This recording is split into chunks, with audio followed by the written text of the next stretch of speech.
작년부터 시작된 계시록 연구가 아직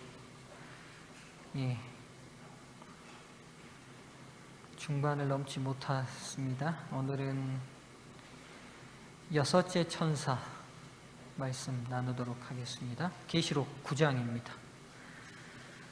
계시록 9장 13절부터 21절까지를 오늘 연구하도록 하겠습니다. 계시록 9장 13절부터 21절입니다. 일곱 나팔 중에 이제 오늘은 여섯째 나팔에 대한 이야기입니다. 계시록이 어렵습니다만 이 일곱 나팔이 또 어려운 부분 중에 하나입니다. 계시록 연구의 제일 중요한 원칙은 하여튼 성경이 계시하고 있는 데까지 우리가 멈추는 겁니다. 계시록 연구가 혼란스러운 중요한 이유 중에 하나가 뭐냐면 성경이 밝히지 않는 내용까지도 사람들이 추측하고 그게 연구를 하는 것처럼 생각해요. 666이 베리칩으로 우리 몸 안에 들어갈 거다. 요즘 그런 이야기 도는 것 같더라고요. 백신 안에 뭐가 있다?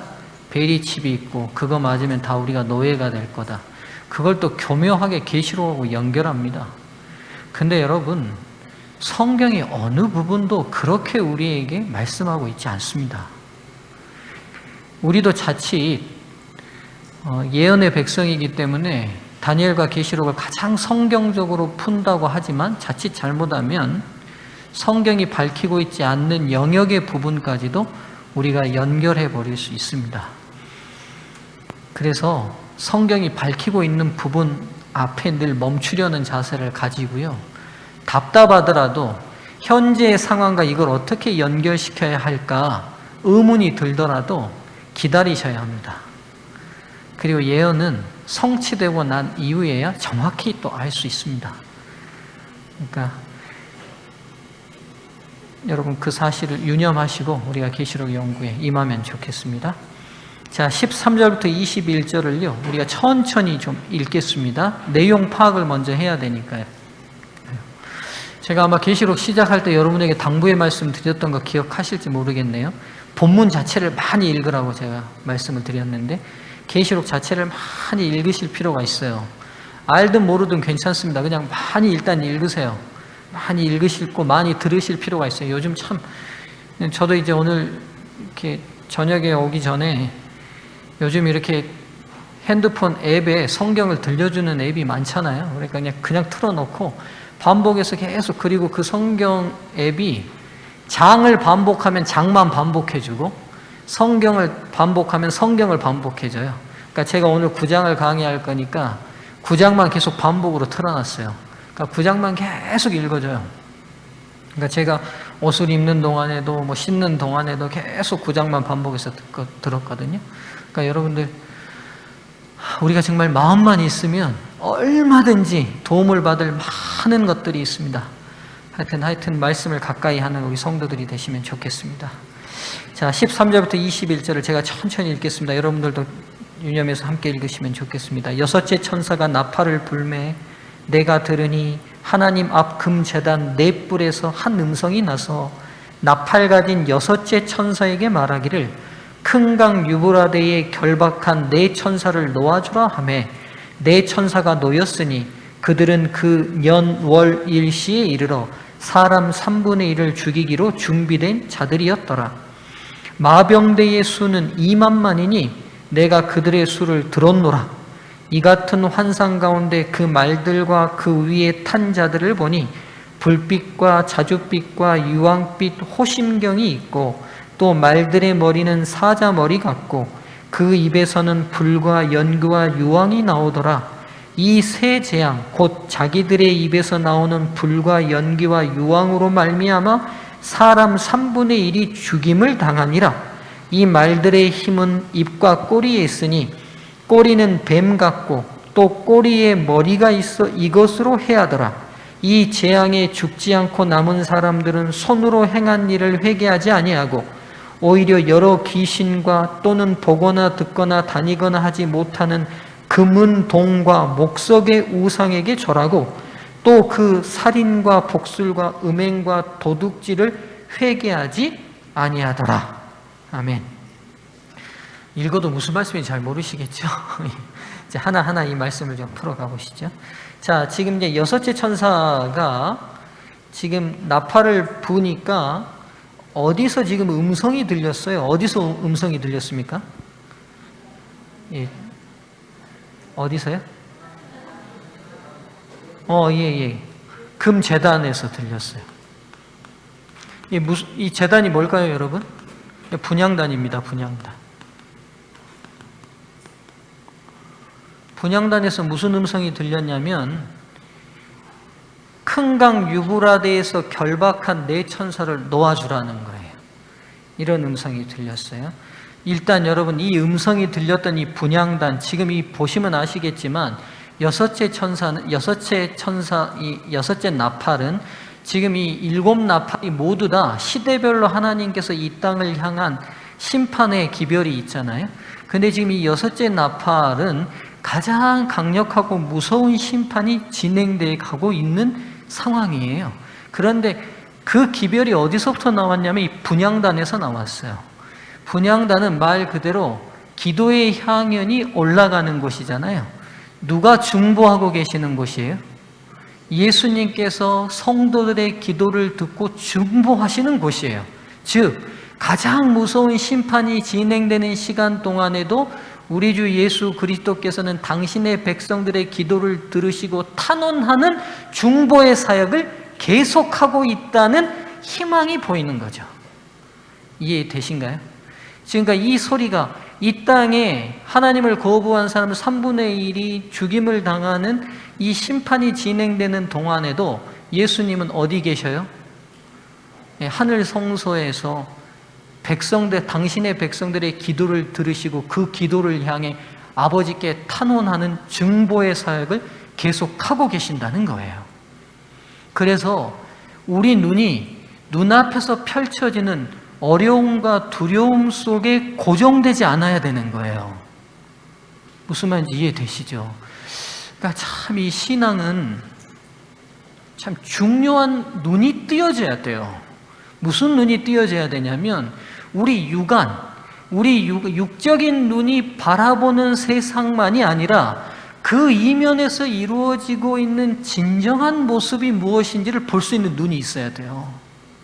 우리 눈앞에서 두려움과 어려움과 시련과 고난과 세상의 부정적인 모든 요소가 팽배한 이 세상 가운데서라도 아직도 하나님께서는 당신의 백성과 당신을 붙드는 사람들을 구원하시기 위하여 그들의 죄를 탄원하시는 사역을 계속하고 계세요.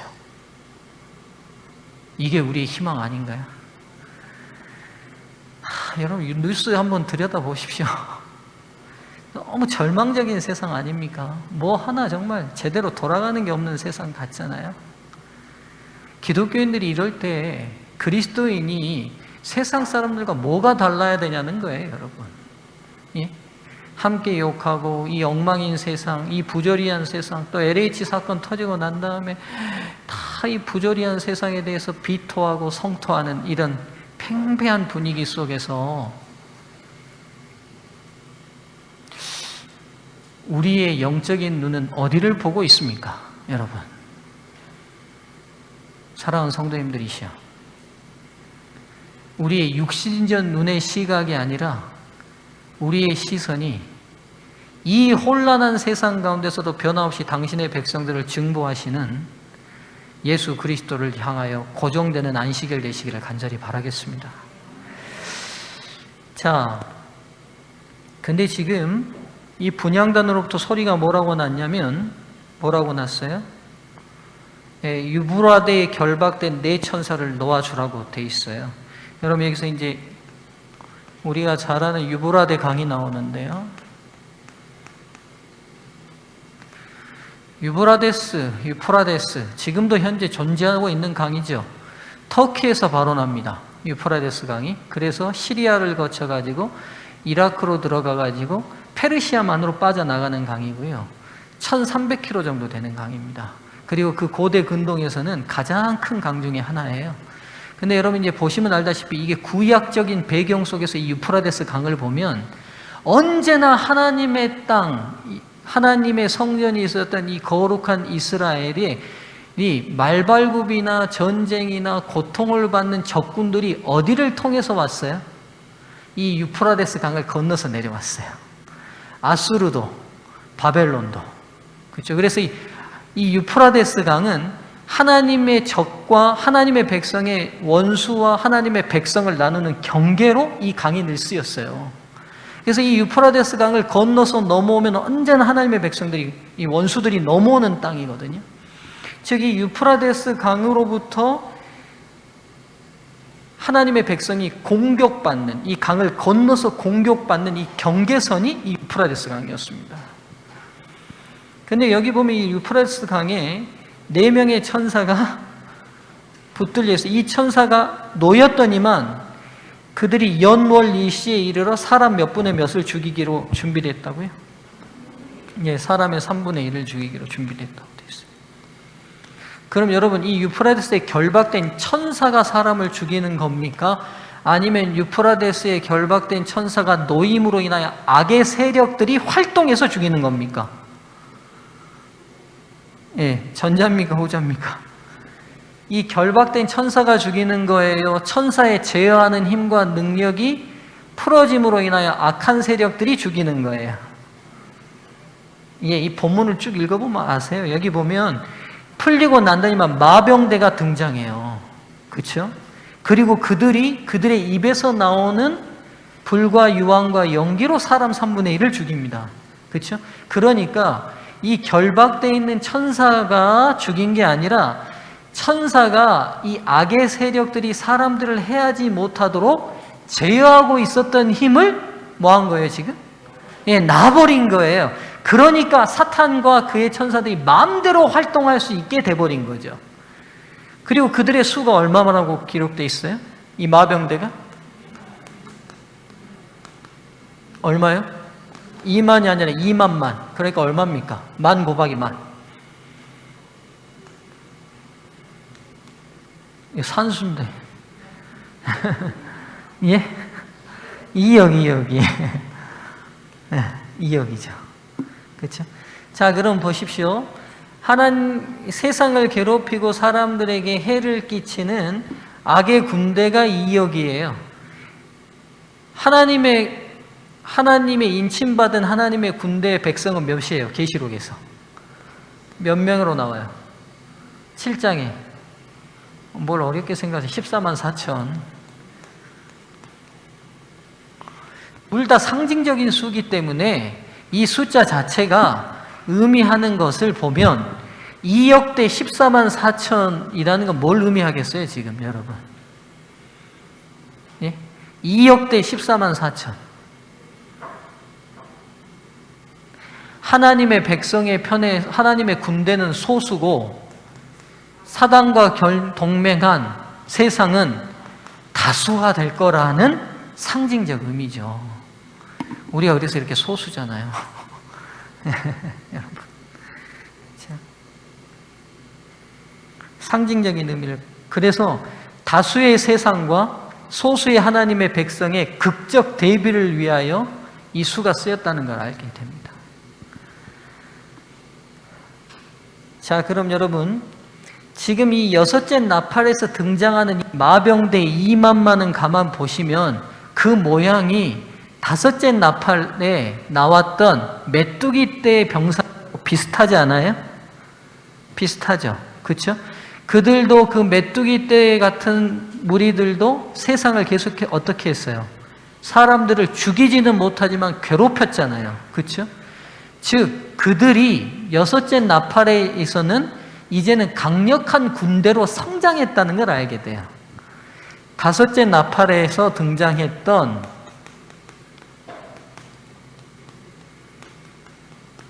메뚜기 떼가 이제는 다수의 군대로 성장했다는 것을 알게 됩니다. 그리고 이 다섯째 나팔 때 메뚜기 떼는 사람들을 죽였어요? 사람들을 죽일 권한이 없다고 그랬어요. 근데 드디어 그들이 형성한 이 군대는 사람들을 뭐 할 능력까지 갖췄어요? 죽일 능력까지 갖췄어요. 그러니까 그들의 능력이 훨씬 신장됐다는 걸 알게 돼요. 이건 뭘 의미하냐면 세상의 끝으로 갈수록 사탄의 활동이 아주 강력해질 거라는 거예요. 이해되시죠? 자,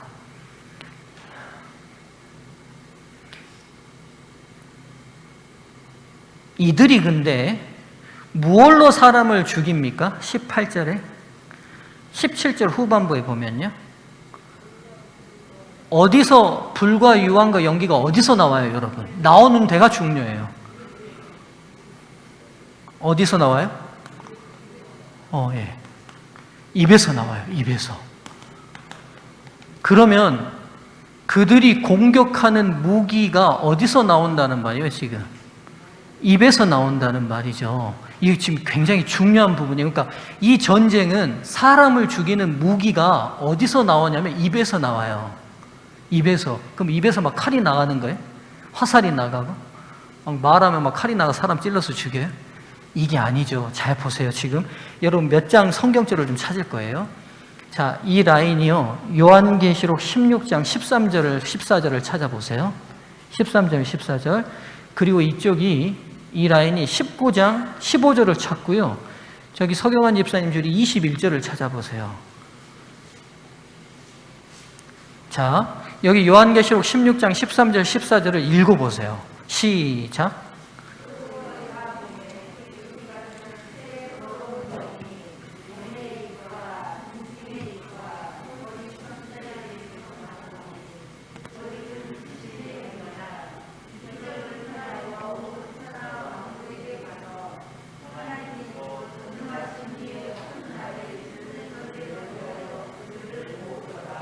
지금 하나님과 대적할 전쟁을 위하여 모인 이 세 더러운 영들이 어디서 나왔어요?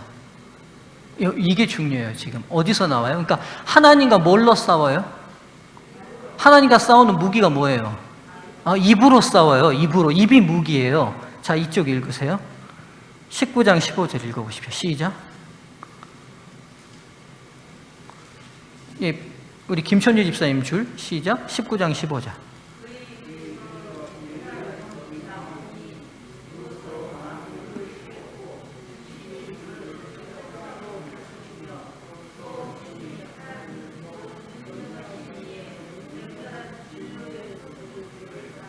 자, 보세요.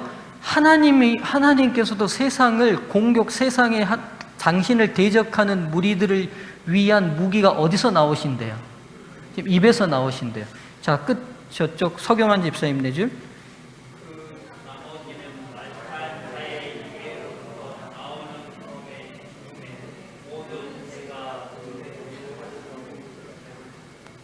예. 지금 거기서도 사람들을 죽이는 무기가 어디서 나온다고 그래요? 입에서 나온대. 그러니까 지금 잘 보세요. 마지막 전쟁의 싸움은 하나님이시든지 하나님을 대적하는 악의 세력이든 두 진영의 공격의 무기가 다 어디에 있어요? 입에서 있어요. 지금 이거 뭘 의미해요? 자, 잘 보세요. 마지막 대쟁투나 아마겟돈 전쟁은 군사적인 충돌이나 물리적인 충돌이 아니에요. 그러면요, 영적인 전쟁이에요. 어떤 영적인 전쟁에서? 입에서 뭐가 나옵니까, 여러분? 말이 나오잖아요. 말이 뭐예요? 말로 사람을 설득하고 상대의 마음을 얻는 수단이 말이잖아요. 그렇죠? 즉 우리의 마음속에 하나님을 주인으로 섬길 것인지 사단을 주인으로 섬길 것인지 그 이론과 사상으로 서로 전쟁하는 거예요. 그래서 영적인 전쟁이에요. 그래서 아마겟돈이 무깃도의 산이라는 뜻이죠. 저 이스라엘에 가면 무깃도라는 지형이 있어요. 그 지역에서 뭐 러시아, 미국, 중국 뭐 이렇게 다 모여가지고 전쟁하는 거 아니에요, 여러분. 그렇게 해석하는 분들도 있어요. 일반 교회에서 해석하는 거 제가 들어보면 그렇게 하는 분들이 있더라고요. 여러분, 그렇게 해서 세계 종말이 오는 게 아니에요, 여러분.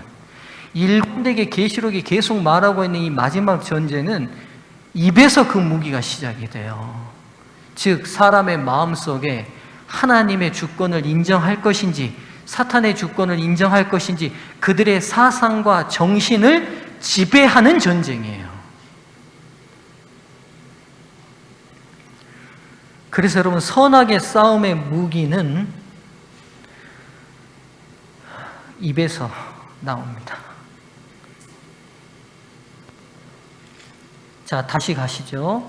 그래서 지금 9장 보시면 입에서 불과 연기와 유황으로 말미암아 사람 3분의 1이 죽임을 당하겠대요. 그럼 이 사람 3분의 1이 전쟁이나 어떤 걸로 죽는 게 아니라 영적 생명을 완전히 어떻게 했다는 거예요? 죽였다는 거예요. 여러분, 저는 이 계시록 6째 나팔을 보면서 현 시대가 그대로 읽혀요. 사람들 한번 좀 봐보십시오. 여러분, 어떻게 사는지. 여러분, 뉴스 한번 들여다보세요. 친자들을 강간하는 일들이 아무렇지도 않게 요즘 뉴스 선상에서 나와요. 의붓자녀도 아니에요. 지 딸을 강간하는, 도대체 정신이 어떻게 된 거예요? 그들의 마음에 도대체 뭐가 어떻게 된 거예요, 여러분?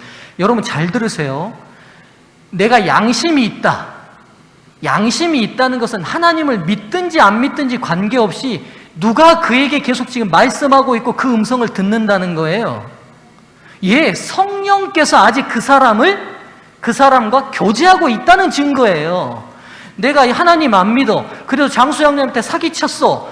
그러면 참 장수장님 얼굴을 못 보겠고 이 사람하고 도망 다니고, 이건 아직 내가 하나님을 믿든 안 믿든 관계없이 이 사람이 아직 누구하고 연결이 돼 있다는 증거예요. 예, 성령과 연결돼 있다는 거예요. 사람의 양심이 자각하고 움직이는 건 성령이 아니고서는 아무도 할 수 없어요. 근데요, 지금 시대가 무서운 이유 중에 하나가 뭐냐면 범죄가 많아서 무서운 게 아니에요. 그 범죄가 죄인지 모르는 시대가 돼버려서 무서운 거예요. 그건 무슨 말이죠? 영적으로 완전히 죽었다는 거예요. 여러분, 뉴스 얘기를 안 하고 싶지만 그래, 우리가 시대를 좀 알아야 돼. 그 구미에서 3살짜리 아이 도대체 어떻게 된 겁니까? 3살 아이를 놓고 이사 갔다는 그 아이만 두고 이사를 가버린 것만으로도 너무 충격적인 일이고, 그 아이가 거기서 굶어 죽었다는 거잖아요. 반미라 상태로, 부패 상태로 발견이 됐다잖아요. 3살짜리 여자아이가. 그것만으로도 너무 충격적이고, 여러분, 예전에 6.25 때도 살라고 자식 버리는 부모들이 있습니다. 가난해서 어쩔 수 없이 버리는 부모들이 있었지만, 그것 때문에 평생 그 버리고 속 편하게 살아요? 부모들이? 그것 때문에 어떻게 살아요?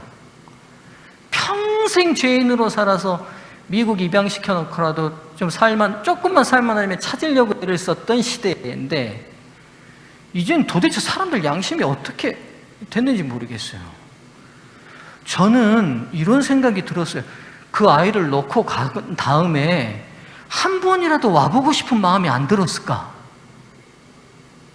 내가 새 남자 만나서 팔자 고치고 싶어서 그 아이 버리고 갔다 치더라도 가서 한 번이라도 그 아이가 지금 밥은 먹고 있는지, 밑에 엄마라도 좀 돌보고 있는지 아닌지 좀 가보고 싶은 마음이 안 생겼을까? 내가 이런 생각이 들어봐요.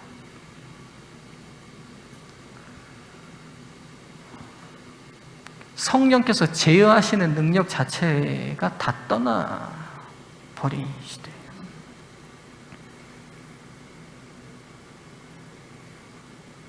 (70대) 할아버지가 식당 여직원하고 같이 자자고 안 잔다니까 염산을 뿌리는 시대가 지금 시대예요. 오늘 엊그저께 뉴스 보니까 그래요. 염산을 뿌렸는데 다행히 그게 진짜 염산이 아니고 그 화장실 청소하는 그거였다고, 자기가 봐달라고 뭐 이런 류의 기사예요. 러시아에서 30대 엄마가 바람을 피웠어요.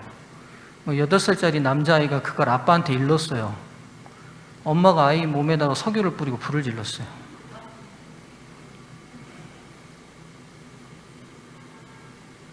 여러분 이 시대를 잘 보셔야 돼요. 아, 악하구나. 이게 아니라 지금 문제가 뭐냐면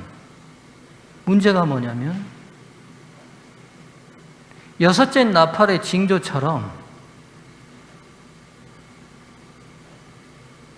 숨만 쉬고 살아있어서 산 게 아니라 세상이 다 죽었어요. 죽어. 영적으로 다 생명이 소신됐어요. 소신. 무서운 시대예요. 무서운 시대. 예, 무거운 이야기 요만큼만 하죠. 자, 다시 돌아갑니다. 자, 그래서 입에서 나와요. 그리고 19절 보시죠. 이 말들의 힘은 그래서 입과 꼬리에 있다고 그랬어요. 여러분, 꼬리는 제가 다섯째 나팔할 때 해석했습니다. 꼬리가 뭐라고 그랬어요? 꼬리. 거짓, 기만. 그렇죠? 구약 성경에 선지자들의 거짓말, 기만을 꼬리로 묘사했죠. 선지자들께서. 그래서 거짓과 기만이에요. 그러니까 그들의 입에서 나오는 말들이 온통 오류, 온통 비진리, 온통 기만. 이렇게 사는 게 좋아. 이렇게 살아. 아, 돈 열심히 벌고 돈 잘 벌고 빌딩 하면 되지. 뭐가 걱정이야. 온통 우리 입에서 나오는 세상에 움직이는 온통 말들이 전부 다 거짓과 기만으로 사람들을 다 몰아가죠. 그걸로 사람을 죽입니다. 여러분, 고린도서 10장 3절로 5절 한번 보시죠. 고린도 후서 10장 3절로 5절입니다. 고린도 후서 10장 3절에서 5절입니다. 사도 바울 선생께서 그래서 우리의 싸움을 정확하게 규정하고 계세요. 자, 함께 읽어볼까요? 시작. 우리가 육신으로 행하나 육신에 따라 싸우지 아니하노니 우리의 싸우는 무기는 육신에 속한 것이 아니요 오직 어떤 견고한 진도 무너뜨리는 하나님의 능력이라. 모든 이론을 무너뜨리며 하나님 아는 것을 대적하여 높아진 것을 다 무너뜨리고 모든 생각을 사로잡아 그리스도에게 복종하게 하니. 하나님의 능력이 인간들이 가지고 있는 잘못된 모든 이론과 생각들을 다 무너뜨리시겠다는 거예요. 그리고 우리의 모든 생각을 사로잡아 그리스도께 굴복시키겠다는 거예요. 이게 우리 전쟁의 본질이죠. 우리 전쟁이. 자, 이 여섯째 나팔은 자, 보이시죠? 7장 1절에서부터 4절 7장에 무슨 내용이 나오신지 기억하십니까? 예, 14만 4천 이야기가 나오잖아요. 14만 4천의 앞부분인 1절부터 4절, 그리고 16장 12절부터 16절. 지금 이 부분은 14만 4천이 입맞는 장면이고요. 16장 12절부터 16절은 7재앙의 6번째 재앙 내용입니다. 이 두 내용과 이 여섯째 나팔은 연결돼 있어요. 연결돼 있어요. 어떻게 연결되어 있는지 먼저 볼게요, 여러분. 먼저 첫 번째, 자, 7장 1절부터 4절 한번 좀 가보시죠. 자, 이힐 후에 내가 내 천사가 땅 내 모퉁이에 선 것을 보니 땅의 사방에 바람을 붙잡아 바람으로 하여금 땅에나 바다에나 각종 나무에 불지 못하게 하더라. 아, 지금 그러니까 우리가 지금 9장에서 봤던 내 천사가 바람을 나라는 그 장면의 또 다른 모습이 지금 7장에 먼저 기록되어 있죠. 그렇죠? 2절, 또 봄에 다른 천사가 살아계신 하나님의 인을 가지고 해 돋는 데로부터 올라와서 땅과 바다를 해롭게 할 권세를 받은 네 천사를 향하여 큰 소리로 외쳐 이르되 우리가 우리 하나님의 종들의 이마에 인치기까지 땅이나 바다나 나무들을 해하지 말라 하더라. 내가 인침을 받은 자의 수를 들으니 이스라엘 자손의 각 지파 중에서 인침을 받은 자들이 14만 4천이니. 그러니까 지금 보세요. 여기 14만 4천이 인침을 받기 전에 먼저 지금 뭘 하고 있어요? 네 천사가 바람을 붙들고 있어요. 그리고 언제 이 바람을 놓아? 인치는 사업이 다 끝나면. 근데 지금 여섯째 나팔에 드디어 바람을 너라고 명령을 했으니까 인치는 사업이 마쳤겠죠. 그러면 뭘 의미하겠어요? 14만 4천 대 2억 명, 즉 하나님의 백성과 더 이상 기회가 주어져도 돌아오지 않을 양심이 굳은 악한 백성들이 결정돼 버린 순간이죠. 그렇죠? 그래서 여러분 9장에서 뒷부분에 보세요. 이 20절부터 21절, 이 재앙에 죽지 않고 남은 사람들이 회개해요, 안 해요? 회개해요, 안 해요? 그렇죠? 그러니까 영적으로 죽어가서 하는 행동들을 보고 사람들이 뭘 느껴야 되냐면, 야, 이렇게 살면 안 되는데, 우리 이렇게 살면 안 되는데, 그래서 돌이키는 게 아니라 회개하지 않는다는 거예요. 악행을 계속 자행합니다. 맞죠? 그래서 여러분 또 7장 이 여섯째 나팔에서도 7장에서도 내 바람을 붙들고 있는 천사가 등장하죠. 또 반복된 말이 있어요. 내가 그 수를 들으니 이런 말이 또 나와요. 여섯째 나팔에도 나오고 7장에도 나오고. 그래서 이 같은 장면이라는 걸 알게 됩니다. 같은 장면. 같은 장면을 다른 초점으로 말하고 있어요. 이해되시죠? 좀 어려운가요?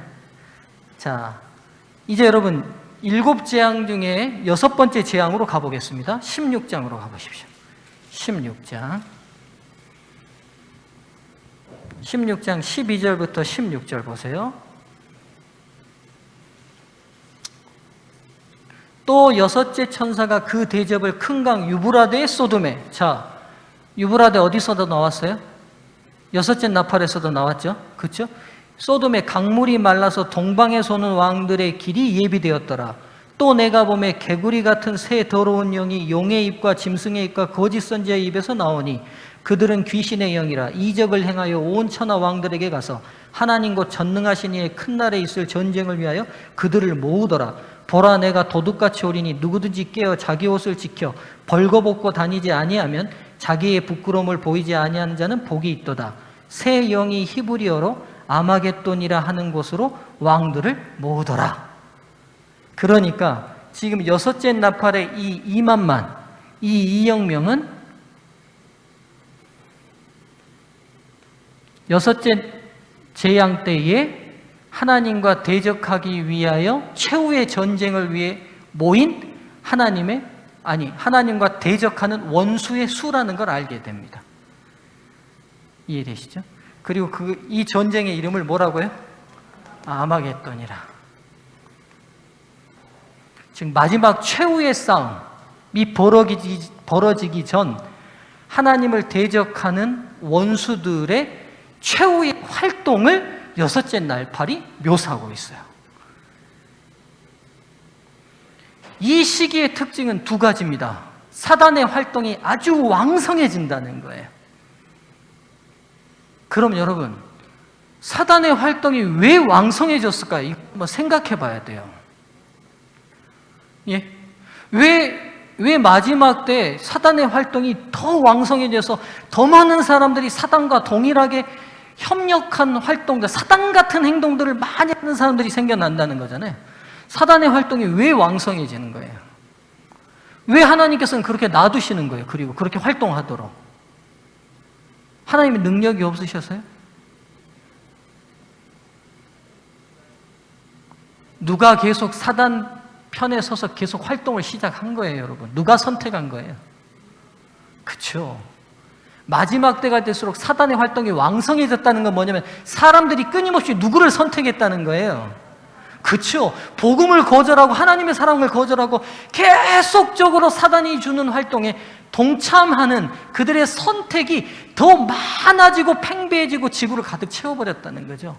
그러니까 사단의 활동이 왕성해지는 거죠. 이때 또 이 시기의 특징은요, 복음을 거절한 사람들이 사단의 힘에 저항하지 못하는 시기이기도 합니다. 무슨 말이에요? 끊임없이 하나님을 거절하고 복음을 거절하고 하나님의 사랑 안에 들어오는 걸 거절했고 사단이 주는 편을 선택했기 때문에 이제는 스스로 사단의 힘에 저항할 힘이 있어요, 없어요? 없다는 거예요. 이 시기는 다 끌려가 버려요.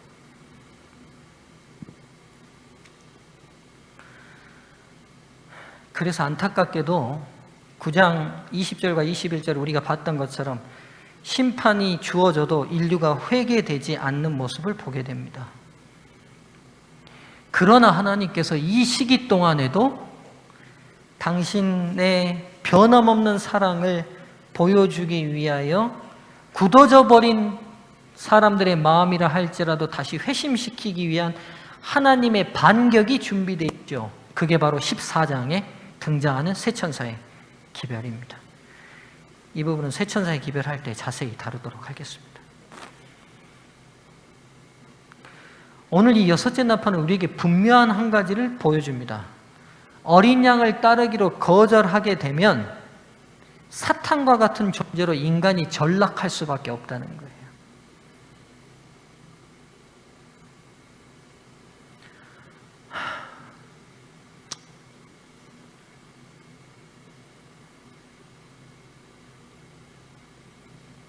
여러분 어떻습니까?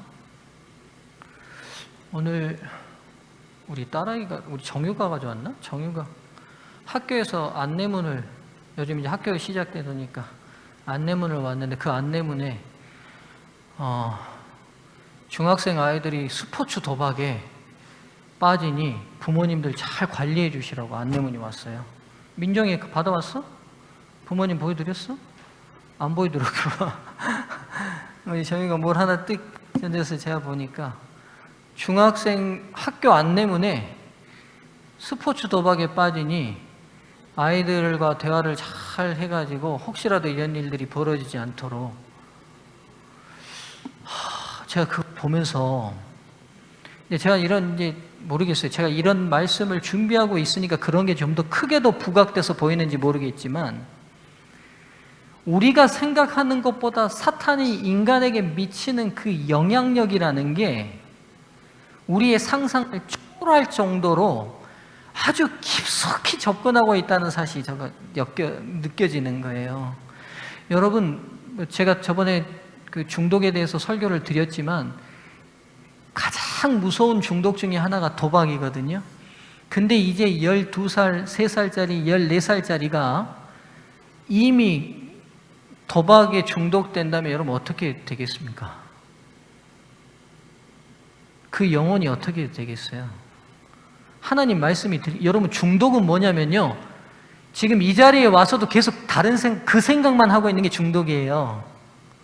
이해되시나요? 지금 여기 이 자리에 앉아 계시면 혹시 도박 중독이 있으시면 지금 제 설교를 들으면서도 계속 뭔 생각하고 있냐면, 어느 팀에다 투자해야 되지? 거기를 해야 되나? 주식 빼가지고 여기 넣어야 되나? 이 생각을 하고 있는 게 중독이거든요. 안 지나서나 그 생각만 하는 게 중독이에요. 그러니까 마음이 누구의 지배 속에 들어가 버린 거예요. 돈의, 겉으로 보기는 돈의 지배지만 그 돈을 움직이는 사탄에게 지배가 돼버리는 거죠.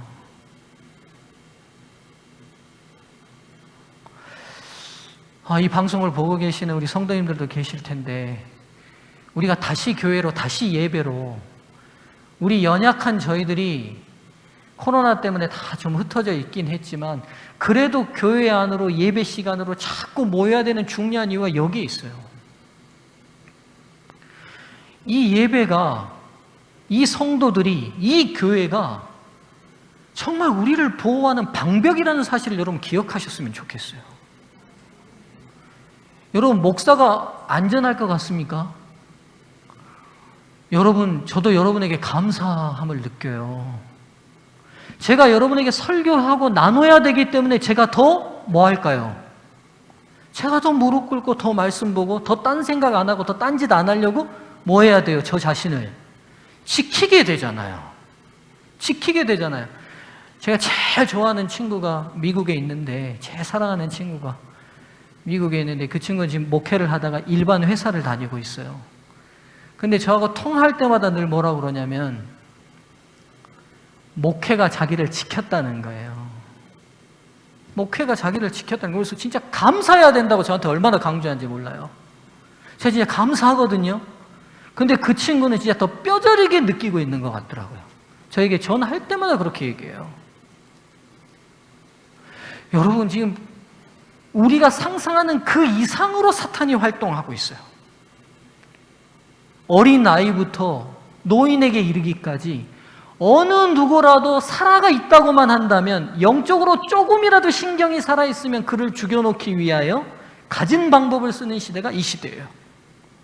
사랑하는 성도님들이시여, 다시 교회로, 다시 예배로, 다시 기도로, 다시 말씀으로, 다시 우리가 한 교회 안에 모여서 서로의 영적 안전을 지켜주고 보호해주는 이 방벽을 단단히 했으면 좋겠어요. 이게 하나님이 우리를 지키시기 위하여 주신 방편임을 잊지 않으셨으면 좋겠습니다. 네. 6째 날파를 이제 마치겠습니다. 여러분, 이제 다음 시간에는 10장을 할 건데, 예비 단계로 여러분, 우리가 7인 할 때 기억나시겠지만 6째 인과 7째 인 사이에 삽입장이 있었습니다. 삽입장. 그게 7장이었죠. 14만 4천 이야기했잖아요. 누가 하나님의 백성인가? 여기에 대한 답을 주기 위한 삽입장이 있었어요. 지금 7나팔도 동일한 구조를 가지고 있어요. 6째 나팔과 7째 나팔 사이에 삽입장이 들어가 있어요. 이게 10장과 11장입니다. 이 삽입장의 내용의 핵심은 뭐냐? 누가 하나님의 백성인가? 라고 물었던 그 해답에서 이제 그 하나님의 백성이 어떤 경험을 하고 어떤 역할을 할 것인지를 얘기해 주고 있는 게 이 삽입장의 이야기입니다. 다음 시간에 이제 10장 연구하도록 하겠습니다. 성도님들 많이 읽어오시면 좋겠고요. 오늘 무거운 주제입니다만 다시 말씀드립니다. 우리가 우리를 향하여 중보하시는 그리스도를 바라보는 오늘 안식일 되시면 좋겠습니다. 기도하겠습니다. 은혜로우신 하나님, 감사합니다. 우리에게 샛별과 같은 말씀을 주셔서 이 세상을 바로 볼 수 있게 도와주시니 감사합니다. 하나님, 우리 깨어있게 도와주시고 영적으로 사람들을 죽이고 수없이 죽어나간 이 어려운 시대에도 하나님, 한 명이라도 더 살릴 수 있다면 살릴 수 있도록 저희를 통해 일해 주시옵소서. 오늘 우리가 다시 하나님 안에서 안전함을 느끼고 도피처 되시는 예수 그리스도 안에서 새 힘을 얻게 하시고 세상을 향해 죽어가는 사람들을 이 도피처로 초청할 수 있게 도와 주시옵소서. 복된 안식일 우리 성도들의 심령마다 성령께서 충만히 임재해 주시기를 간절히 바라오며 예수 그리스도의 이름으로 기도드리옵나이다. 아멘. 성도님들, 예. 정혜원 사모님 잠깐만 좀 앞으로 나오실래요?